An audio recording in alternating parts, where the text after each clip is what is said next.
Hello friends, welcome back to my channel Moon's beauty and fashion world. आज के আমি চলে এসেছি একটা নতুন ক্লায়েন্টকে নিয়ে। আজকে আমি একটা হেয়ার কাট করব, লং হেয়ারেই থাকবে, একদম শেপলেস হয়ে গেছে। তোমাদেরকে আমি দেখিয়ে দিচ্ছি এবং ইন্ট্রোডিউস করিয়ে দিচ্ছি।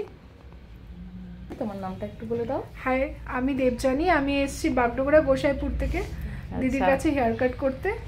আচ্ছা, আইব্রোটাও করলে? হ্যাঁ, দিদি আজকে আমার ফার্স্ট আইব্রোটা করেছে। আইব্রোটা অনেকটাই ড্যামেজ কি বলবো, ভালোই ছিল না একদম। আমার ফেসটা যতটা বড় তার চেয়ে আমার আইব্রোটা একদমই থিন ছিল। তো এটা দিদি করেছে, একটু ঠিকঠাক হলো মনে হয়। দুটো, তাই তো? কার রেফারেন্সে আসা হয়েছে তোমার? আমার হচ্ছে ফার্স্ট অফ অল আমার বৌদি আসে, তারপর বৌদি থেকে মা, আমার বোন, তারপর ওদের থেকে আমি। আচ্ছা, তো আজকে ভি কাট হবে, তাই তো?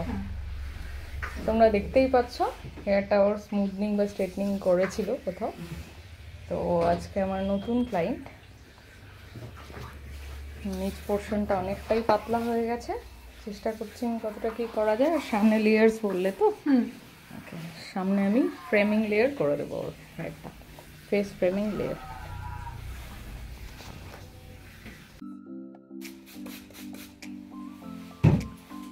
হেয়ারটার খুবই খারাপ কন্ডিশন, একদম রাফ। এটাকে চাইছি ভি শেপ করতে, আমি ভি শেপই দেবো।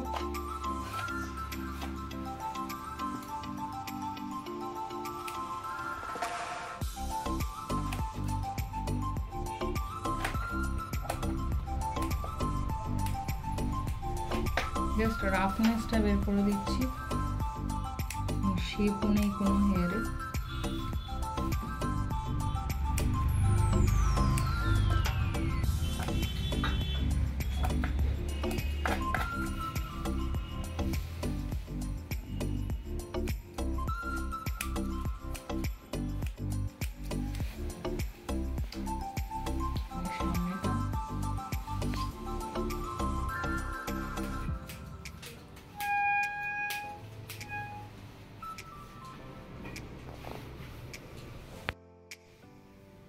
সোজা করো মাথাটা।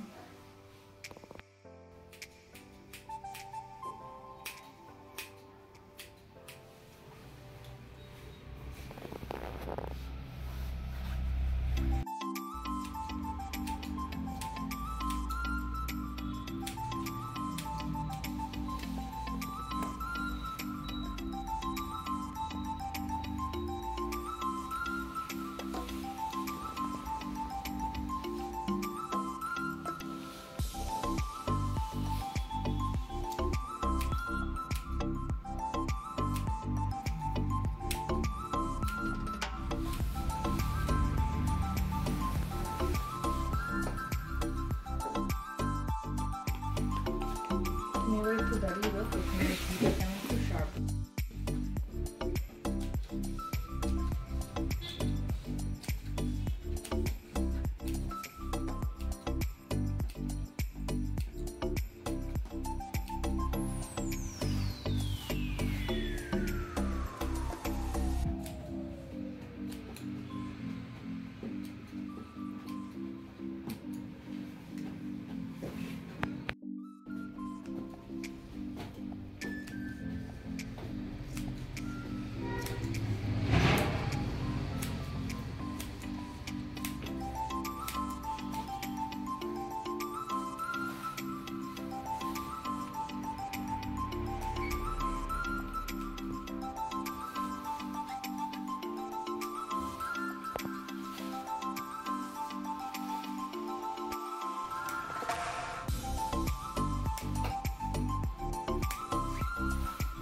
তোমরা দেখতেই পাচ্ছ ভি শেপ।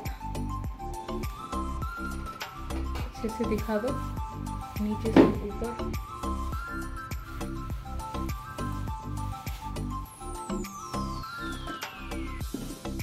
পেছনেরটা দেখতেই পেলে আমি এটা ফুল ভি শেপ দিয়েছি। সামনেটা এরকম করে লেয়ার দেওয়া হয়েছে। তো একটু আমি ওর থেকেই জেনে নিই ওর কেমন লাগলো। দিদির থেকে হেয়ার কাট করে আমি ফুললি স্যাটিসফাইড। আমি এখন এখানেই আসবো, এবার থেকে দিদির কাছেই সব আমার যা দরকার সেগুলো দিদির কাছ থেকেই করে করে যাব। আমি সবাইকে বলছি তোমরাও আসো, এসে একবার ট্রাই করে দেখো। ওকে, আমি ফুললি স্যাটিসফাইড। থ্যাংক ইউ দিদি। Thank you so much, thank you.